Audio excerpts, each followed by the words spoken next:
Срочное заявление Зеленского, прямое обращение к Путину. Мир устал ждать ответа в России. Есть ответ из Кремля. У Киева будет дальнобойное оружие. В Европе сделали заявление. Драка в парламенте страны. Жесткая схватка народных депутатов из-за одного очень щепетильного вопроса. Подробности. Возвращение расстрелов в России почти официально. Окончательное решение за Путиным. В РФ кое-что успешно остановили. Не войну, но почти уже скоро. Документальное подтверждение и свидетельство. И многое другое. Самые важные и срочные новости. Эксклюзивные подробности. Вы смотрите информационный выпуск «Нехта». Оперативно о событиях в России, Украине, Беларуси и мире. Раньше и понятнее других. Все, что нужно знать сегодня. 1 миллион россиян за 1% от территории. Путина это устраивает. Специальная военная авантюра Кремля обернулась чудовищной мясорубкой. По оценке Американского центра стратегических и международных исследований, Россия уже потеряла около 1 миллиона человек убитыми и ранеными. Украина около 400 тысяч. С января 24-го путинская армия смогла захватить менее 1% украинской территории, продолжая штурмы по схемам времен Первой мировой, с телами в окопах и техникой, сгоревшей в грязи. Осколочно-фугасным, взрыватель осколочный, заряд полный.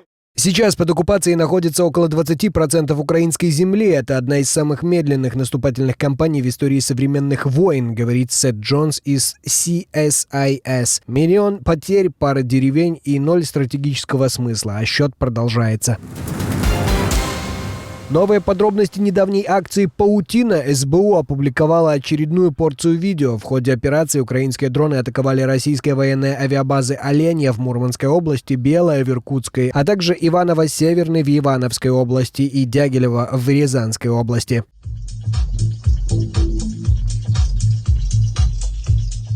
Беспилотники вылетали из фур, где они были спрятаны в контейнерах. В результате было поражено 4 десятка стратегических летательных объектов, 13 уничтожены.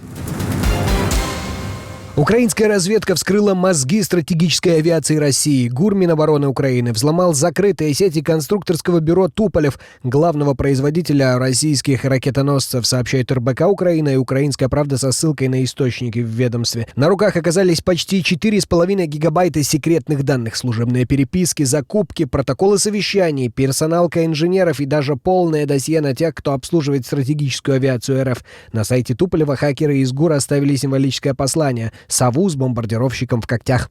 Теперь не осталось фактически ничего тайного в деятельности КБ «Туполев». Для украинской разведки, в частности, мы завладели исчерпывающей информацией о лицах, которые непосредственно вовлечены в обслуживание российской стратегической авиации. Результат, очевидно, будет заметным как на земле, так и на небе.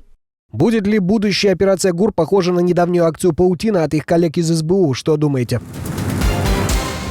Срочное заявление Зеленского. Президент Украины устал ждать и говорит все прямо как есть. Он выступил с новой инициативой «Полное прекращение огня» до личной встречи глав двух воюющих стран. Русські не готові на припинення вогню, принаймні той рівень ще раз делегації не готові це вирішити.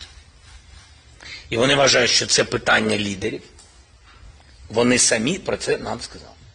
Питання припинення вогню іншого рівня. Так. І моя пропозиція, ми пропонуємо, і думаю, що нас партнери можуть підтримати, але ми пропонуємо русським припинення вогню до зустрічі лідерів. Моя така думка особиста. Перше, ми готові до зустрічі, одразу хочу, щоб не було будь-яких інсинуацій. Зустріч на вибір русських. Стамбул, Ватикан, Швейцарія, все це є. Ми пропонуємо зустріч з понеділка в будь-який день. На удивление Путин ответил очень быстро. Похоже, наконец пришел в себя после операции «Паутина». Но как же проводить в этих условиях подобные встречи? О чем говорить? Кто вообще ведет переговоры с теми, кто делает ставку на террор, с террористами? И за что их поощрять, предоставляя передышку в боевых действиях? Драка в болгарском парламенте, страсти накалились из-за денег, а точнее из-за валюты. Все из-за новостей из Брюсселя. Еврокомиссия одобрила переход страны на евро. Руководство Евросоюза считает, инфляция у Болгарии теперь в норме, долги под контролем, экономика стабилизировалась. Страна может в 2026 году стать новым 21-м членом еврозоны. Новое правительство рассматривает вхождение страны в еврозону как главный приоритет. Для Болгарии евро принесет ощутимые выгоды для граждан и предприятий, снижение транзакционных издержек, защиту сбережений, увеличение инвестиций, рост торговли, снижение процентных ставок, а расширение еврозоны означает также большую стабильность и более значительную международную поддержку евро. Это также подчеркивает сильные стороны евро на глобальном уровне, поскольку мы знаем, что евро — это больше, чем просто валюта. Это осязаемый символ европейского единства, мира и процветания, которые наш европейский проект продолжает обеспечивать на всем континенте. Но националисты из партии Возрождения требуют не отказываться от собственной валюты, а оппозиционеры хотят референдума. На днях в стране прошли протесты, а теперь в парламенте дошло до стычек депутатов. Возвращение расстрелов в России еще чуть-чуть, и реальность. Путина попросили вернуть высшую меру наказания. Бывший председатель Совета Федерации, а ныне глава фракции «Справедливая Россия» Сергей Миронов лично просит своего президента отменить мораторий на смертную казнь. Прошу вас, как гаранта Конституции, обеспечивающего согласованное функционирование и взаимодействие органов, входящих в единую систему публичной власти, рассмотреть возможность инициировать пересмотр правовой позиции, выраженной в решениях Конституционного суда в отношении возможности назначения и приведения в исполнение наказания в виде смертной казни. Время такое, отечество в опасности, а на Совет Европы, как раньше, озираться смысла нет. Глава Комитета Совета Федерации по конституционному законодательству Андрей Клишас напоминает коллеге: возврат расстрелов невозможен без изменения действующего основного закона. Но разве в первый раз? Дешево и экологично в России набирает силу новый тренд – гробы из картона. Об этом пишет телеграм-канал «Русский ритейл» и бизнес. Цены от 1500 до 6000 рублей, но встречаются и люксовые версии за 200 тысяч. Продавцы уверяют, коробка выдержит до 150 килограмм и идеально горит при кремации. Такие полностью разлагаются в земле всего за полгода, а не за десятки лет, как классика. Интересное предложение, особенно на фоне роста смертности и войны. Всем проснуться. Россия выпускает в 16 раз больше боеприпасов в год, чем все страны НАТО. Об этом заявил генеральный секретарь Альянса Марк Рютте накануне встречи министров обороны стран блока, которая пройдет в Брюсселе. Экономика России в 25 раз меньше, чем у государств Альянса, говорит Рютте. Текущие темпы наращивания военного потенциала позволяют Кремлю напасть на НАТО в течение 3-5 лет. Поэтому мы действительно должны увеличить наши расходы на оборону, включая командование и управление системы противовоздушной обороны большой дальности, чтобы себя обезопасить. Рютте призывает шевелиться и быстрее увеличить расходы на оборону с 2 до 5% ВВП. Путин должен знать, что если он попытается атаковать страны Балтии или НАТО, наш ответ будет сокрушительным. Правда, по оценкам западных экспертов, Россия производит только четверть необходимых ей снарядов. Остальное поставляет Северная Корея. Именно туда второй раз за 3 месяца отправился глава Совета Безопасности России Сергей Шойгу. Неужели без малыша Кима Кремль как без рук? И вообще не считается ли это соучастием в войне или двойные стандарты? У Киева будет дальнобойное оружие. Министр обороны Германии Борис Писториус заявил, его правительство профинансирует производство таких систем в Украине. Путин не достиг ни одной из своих стратегических целей. Военный успех России не является ни неизбежным, ни ожидаемым. Путин мог бы положить конец этой войне прямо сейчас. Однако Москва дала понять, что не готова найти мирное решение, продолжая настаивать на своих максимальных требованиях и продолжая военные действия на всех уровнях. Потому что отважные украинцы защищают свою страну и свою свободу с большой решимостью, противостоя российскому агрессору. Первые образцы дальнобойного оружия, по словам политика, поступят в ВСУ уже через несколько недель.